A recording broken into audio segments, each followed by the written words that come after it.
बिस्मिल्लाहिर्रहमानिर्रहीम। मैं हूं मोहम्मद आमिर। दोस्तों, आज बात करेंगे पुलिस और वकील के किरदार पर।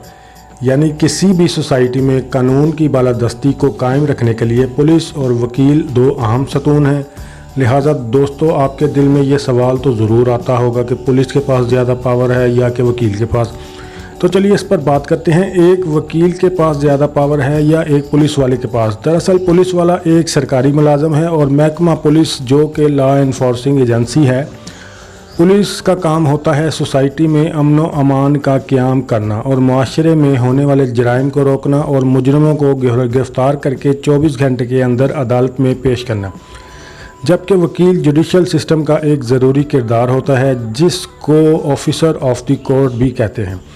अदालती कामों को सरअंजाम देने के लिए वकील की हेल्प या रहनुमाई बहुत ज़रूरी है, क्योंकि एक पुलिस वाला किसी की शिकायत पर अगर किसी शख्स को गिरफ़्तार करता है और इसको अदालत में पेश कर देता है और जज वकील के दलाइल सुनने के बाद फ़ैसला करता है कि गिरफ़्तार शख्स को छोड़ा जाए या हिरासत में रखा जाए। इसीलिए किसी गिरफ़्तार शख्स के मुस्तकबिल का फ़ैसला वकील के दलाइल सुनने के बाद किया जाता है।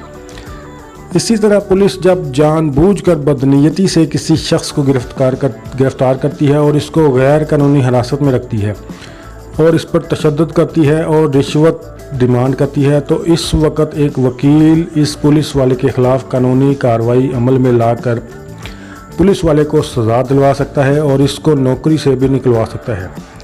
इसी तरह अगर कोई वकील अगर पेशा वाराना गलती करता है तो इसके ख़िलाफ़ सिर्फ मुतलका बार कौंसिल ही कार्रवाई कर सकती है, लेकिन अगर कोई वकील किसी संगीन जुर्म में मुलव्वस हो तो पुलिस के पास इख्तियार है कि वो वकील को गिरफ़्तार कर ले।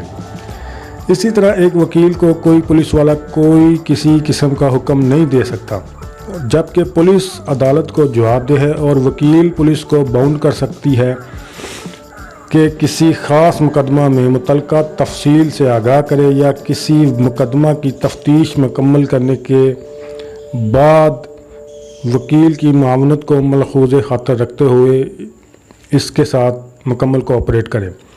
इसके बाद एक वकील अपनी तालीम लॉ को मुकम्मल तौर पर पढ़कर समझकर और फिर बार काउंसिल के ज़रिए प्रैक्टिकल तजर्बा हासिल करने के बाद एडवोकेट बनता है।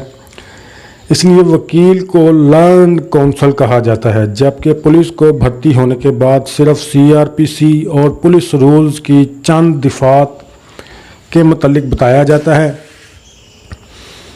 लिहाजा इसके बाद बाज़ मामलात ऐसे होते हैं जिनमें पुलिस इंटरफेयर नहीं कर सकती, जैसे कि लेन देन के मामलात।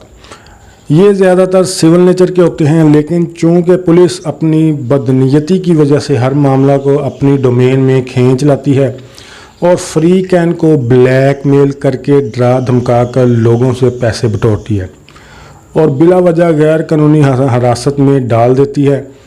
एक वकील इस बात की वजाहत करता है कि लेन देन के कौन से मामलात सिविल नेचर के हैं और कौन से नहीं हैं और इनमें पुलिस की दखलंदाजी गैर कानूनी है। इसी तरह वकील साइल को उसकी दाद रसी दिलवाने के लिए इसको सही जगह पर पहुंचाता है और इसके हक़ के लिए लड़ता है और इसका हक़ दिलाता है। जबकि पुलिस अगर किसी मुलज़म को गिरफ़्तार करती है तो इस मुलज़म को डरा धमका कर और इसके लवाहकीन को ब्लैकमेल करके मुलज़म से उसको अदालत से छड़वाने का कहकर रकम ऐंठ लेती है और फिर बज़रिया मिली भगत अदालती एहलकार या किसी वकील से रिक्वेस्ट करके अपना काम करवा लेती है।